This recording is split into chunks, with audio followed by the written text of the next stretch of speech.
Galera, bom dia, boa tarde, boa noite, boa madrugada. Meu nome é Sidney Martins, professor de língua portuguesa aqui do LAC Concursos, o maior site de videoaulas do Brasil, quiçá das Américas. E vamos parar de enrolação, vamos direto ao ponto. Hoje a gente vai trabalhar colocação pronominal. Detalhe, a gente vai dividir a aula aqui em blocos. Então, nos primeiros blocos, você já deve estar mais habituado agora, a gente sempre trabalha a parte da teoria. E lá no último bloco, a gente trabalha a parte do exercício. Normalmente, a gente finaliza a teoria e cai para cima do exercício. Então, vamos lá. Primeira coisa que a gente tem que definir aqui. Colocação pronominal não é um assunto isolado da gramática. A gente acha que é, mas não é. É um mistão de transitividade verbal e coesão textual. Então, a gente deve dominar aquele processo de transitividade. Eu devo entender o que é um verbo transitivo direto, o que é um verbo transitivo indireto. Tenho de entender tudo isso. Sem contar que eu tenho de entender que aquele pronome, ele serve para fazer uma coesão, que tem como base evitar a repetição. Então, o intuito dele é fazer uma coesão referencial. Então, estes pronomes têm por critério evitar a repetição de um substantivo. Agora, quando a gente trabalha o assunto e quando o cara cobra na prova, ele cobra em cima de um aspecto de colocação do pronome em cima daquele verbo ali, beleza? E aí a gente sabe que nós vamos trabalhar os pronomes pessoais oblíquos átonos. Então acompanha aqui comigo quem são eles. Metece, nos, vos, o, alê, os, as, leis. Como todos os outros monossílabos átonos, apoiam-se na tonicidade de alguma palavra próxima. Assim, esses pronomes podem ocupar 3 posições na oração: antes do verbo, no meio do verbo e depois do verbo. Quando estiver antes do verbo, a gente vai chamar de próclise. Quando estiver no meio do verbo, a gente vai chamar de mesóclise. E quando estiver depois do verbo, a gente vai chamar de enclise, meu parceiro. Então vamos lá. Antes de cair para dentro e mostrar tudo, eu quero mostrar uma parada diferenciada. Eu poderia deixar para falar lá no final, mas eu vou falar logo no início. Daqueles pronomes que a gente tem ali, metece, nos, vos, o, alê, os, as, leis, os que mais caem, sem sombra de dúvidas, são o e o lê. E tem um motivo muito bom para a gente, por sinal. Eles sempre têm a mesma função sintática quando atrelados ao verbo. Então, olha só, o, ele funciona como objeto direto. E o lê, ele funciona como um objeto indireto. Agora, você já estudou isso comigo. Você sabe que o objeto direto ele não existe do nada. Assim como o objeto indireto, ele também não existe do nada. Para que exista um objeto direto, é preciso que esteja ligado a um verbo transitivo direto. Então, o verbo transitivo direto vai exigir um objeto direto. Agora, o objeto indireto tem de estar ligado a um verbo transitivo indireto. Então, tem de ter um verbo transitivo indireto exigindo um objeto indireto. E opa! O que define o verbo transitivo direto? Ou o que define o verbo transitivo indireto? Uma coisa muito simples. Ambos pedem complemento.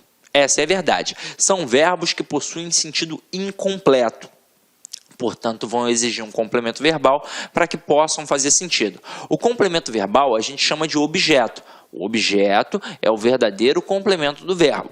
Quando eu tenho um verbo transitivo direto, o verbo vai pedir um complemento sem preposição. Simples. Agora, quando eu tenho um verbo transitivo indireto, ele vai pedir um complemento com preposição. Exemplos simples, bobos. Eu digo assim: Pedro comprou uma torta. Nesse contexto, quem compra, compra alguma coisa. Então, o verbo comprar, ele é um verbo transitivo direto, que pede um complemento sem preposição que a gente chama de objeto direto. Então, uma torta é o objeto direto.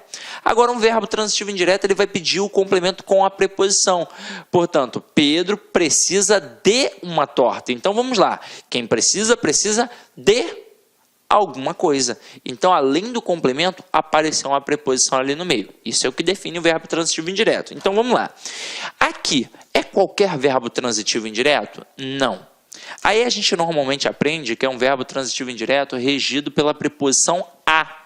Até mesmo porque o termo lhe, teoricamente, corresponde à estrutura a ele ou a ela. Então, nada mais justo do que perceber que já é uma estrutura preposicionada e não é qualquer preposição, é a preposição a.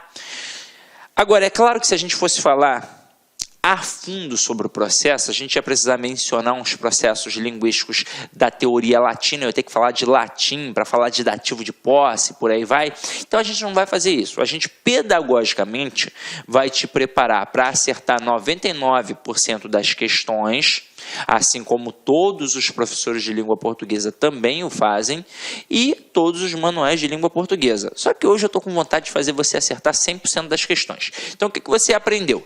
Que é o verbo transitivo indireto, que exige a preposição a, mas também pode ser a preposição para. Aí até aqui fica muito fácil na sua cabeça, porque você vai pensar assim, tem verbos que da mesma forma que exigem a preposição a, também exigem a preposição para. Eu digo, José deu flores para Maria. Eu posso dizer, José deu flores a Maria. E eu posso pegar aquele a Maria ou aquele para Maria e trocar pelo lhe. Eu posso dizer, José deu-lhe flores. Pronto, acabou. Mas eu também posso ter a preposição em. Vi caindo recentemente algumas provas com a preposição em. Então eu digo assim, dei um soco no José. Dei um soco no José. Eu posso dizer, dei-lhe um soco. Olha que sensacional. Se cai uma dessa na prova, só o aluno do LAC Concurso vai acertar. Essa é a verdade, meu companheiro. Então, também pode ser a preposição em, e agora você está antenado. Agora, vamos lá, vamos continuar a nossa brincadeira. A gente trabalha isso na regência, mas vamos trazer para cá para a aula de colocação pronominal também, meu parceiro. Vamos lá, Esse lhe, mesmo que tenha um verbo exigindo a preposição a, pode ser que não seja utilizado? Pode ser que não possa? Pode. Vamos lá. Eu vou colocar aqui os verbos assistir, aspirar e visar. Então vamos lá. O verbo assistir, no sentido de presenciar, ele exige a preposição a, não exige? O verbo aspirar, no sentido de desejar, ele também exige a preposição a, não é? Assim como o verbo visar, também no sentido de desejar, também vai exigir o quê? A preposição a. O problema é que estes verbos não vão poder usar o lhe. Não pode, simplesmente não vai poder. Então eu digo assim, assistir ao filme, não dá para eu colocar assisto-lhe. Aspiro ao sucesso, não dá para eu dizer aspiro-lhe. Viso ao lucro, não dá para eu dizer viso-lhe. Não rola. Só que é o seguinte, a gente tem uma falácia na língua portuguesa relacionada a esta estrutura. Porque se você pegar alguns manuais de língua portuguesa, você vai ver, e aí aqui é o creme de la creme, você vai ver que o verbo vai utilizar o lhe quando for um verbo transitivo indireto, regido pela preposição a, e for pessoa. Caraca! Não precisa ser pessoa. Até mesmo porque nem necessariamente precisa ser apenas o verbo que exige a preposição a. Pode ser a preposição para e até pode ser a preposição em. Olha só que parada interessante. E aí, durante muito tempo, disseram que também tinha que ser pessoa. Em alguns blogs de língua portuguesa, em algumas gramáticas para concurso de língua portuguesa. E aí é o seguinte, isso tem um motivo. Em uma gramática tradicional, que é do Ulisses Infante, do Pasquale Cepro Neto, eles deram um mole. O pensamento foi inteligente. Por quê? Porque o cara pensou assim, se não pode usar com assistir no sentido de presenciar, mas pode usar com assistir no sentido de pertencer, quando o camarada diz, por exemplo, assim, isto é um direito que lhe assiste ou que assiste a você, beleza. Aí o cara pensa assim, aqui no sentido de pertencer, eu posso usar o ler? Então, eu não posso usar o ler no sentido de presenciar, no sentido de pertencer aqui, eu estou trabalhando com uma pessoa. No sentido de presencial, eu estou trabalhando com uma coisa. Ah, então só pode quando for pessoa. Não, pode quando for coisa também, meu companheiro. Agora, isso é mais antigo do que a língua portuguesa. E aí a gente vai desconfigurar essa falácia que tem. Na verdade, o ler tanto pode ser para pessoa ou para coisa. Exigência, apenas que seja a preposição a preposição para ou até mesmo a preposição em. Agora, por que não pode então ser utilizado nestes verbos aqui? Isso é antigo, isso é lá da época do latim. O ler, na verdade, lá na época do latim, ele era um dativo de posse que já não podia ser utilizado com os verbos assistir, aspirar e visar. O verbo assistir, é claro, no sentido de presenciar, o aspirar no sentido de desejar e o visar no sentido também de desejar. Mesmo que eles exijam a preposição a, não dá para colocar o ler com eles, ok? Matamos aí. Aí você vai pensar, caraca, é muita coisa. Muita coisa. O ler é o grande traiçoeiro. Não, o ler não é o grande traiçoeiro, porque é fácil. Na prova, olha como é que o camarada faz. Ele bota assim, ó. Botar com a canetinha preta, que aí você enxerga melhor. Ó. Bota assim, ó. Pedro comeu um doce. Aí o camarada destaca o termo um doce e pede para você substituir por um pronome oblíquo equivalente. Aí ele vai e coloca assim, Pedro comeu-lhe. Foneticamente, né, prosodicamente, beleza, aceitei, tá tranquilo, entendi. Só que é o seguinte, meu companheiro, que verbo a gente tem aqui? A gente tem um verbo transitivo direto. Quem come, come alguma coisa. Eu jamais posso ter o ler quando for um verbo transitivo direto. Ele não funciona como objeto direto. Ele funciona como objeto indireto. Então, aqui é impossível que aconteça uma construção como esta. É uma construção agramatical. Então, se você já domina o que é verbo transitivo direto e o que é verbo transitivo indireto, já tá bom pra caramba, porque você vai eliminar várias questões, ok?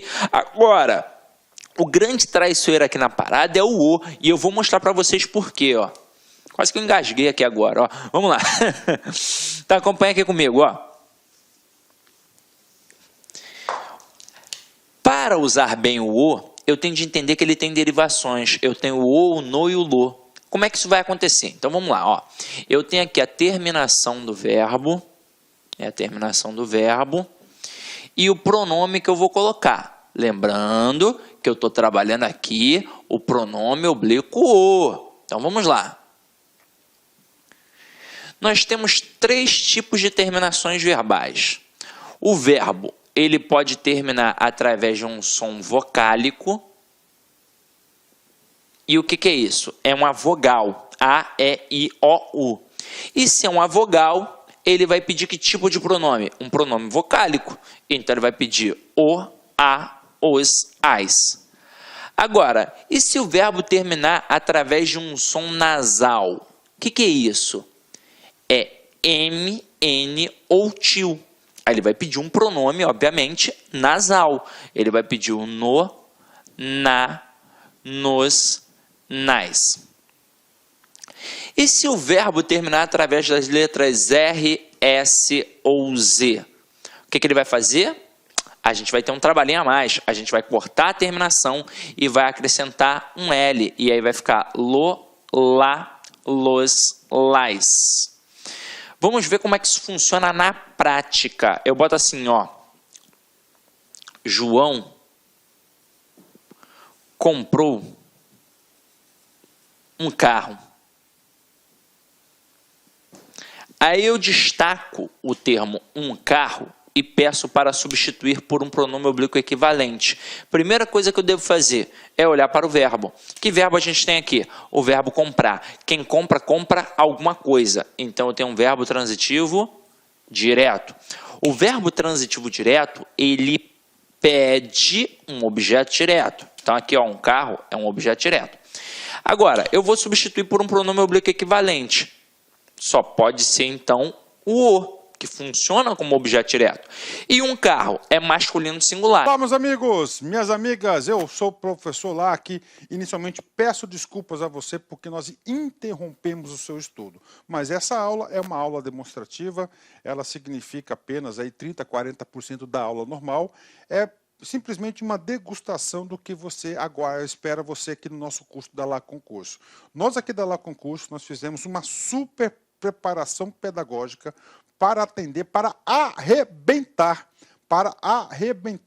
para que todos os nossos alunos que cumpram as nossas orientações pedagógicas atinjam aí, pelo menos aí, fique na lista de classificados da SEDUC, pode ter certeza disso.